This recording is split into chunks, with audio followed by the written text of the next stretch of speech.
রাধে রাধে। সকালবেলা থাকে একদিকে নানা কাজের তাড়া, তারপরে স্নান সাপাটি করে ভগবান সেবা দেওয়ার পর কিভাবে আমি চটজলদি টিফিন বানিয়ে নিই সেই ভিডিওই সবার সাথে শেয়ার করছি।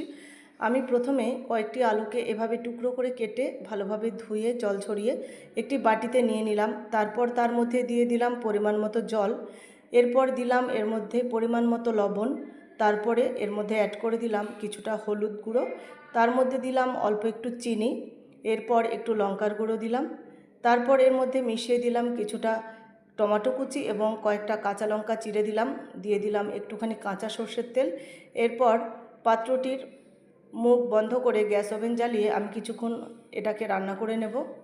কিছুক্ষণ এটাকে ফুটিয়ে নেবার পর আমি এর মধ্যে অ্যাড করে দিলাম আগে থেকে ভেজে গুঁড়ো করে রাখা কিছুটা জিরে এবং ধনের গুঁড়ো, দিয়ে সমস্ত উপকরণগুলো একবার ভালোভাবে মিশিয়ে নিলাম।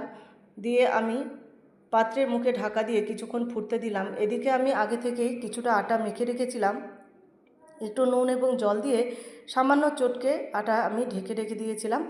এরপর তরকারি ফুটতে ফুটতে আমি আটাটাকে আরেকটু মেখে নিয়ে তারপর রুটি তৈরি করছি। এদিকে দেখছি তরকারিটাও কিছুটা অনেকটা ফুটে গেছে। আমি দেখে নিয়ে আরেকবার তরকারিটা নেড়ে নিলাম, দেখলাম আলুগুলো প্রায় সেদ্ধ হয়ে গেছে। আমি কিছুটা আলু গলিয়ে দিচ্ছি, এভাবে কিছুটা আলু হাতা দিয়ে আমি গলিয়ে দিচ্ছি। তারপর কিছুক্ষণ ফুটিয়ে নিলেই তরকারিটা রেডি হয়ে যাবে। এদিকে আমার রুটিটাও তৈরি হয়ে যাচ্ছে। একসাথে রুটি এবং তরকারি দুটোই রেডি হয়ে গেল। কেমন হলো আমার সকালবেলা টিফিনটা সবাই কমেন্টে জানাবে। রাধে রাধে।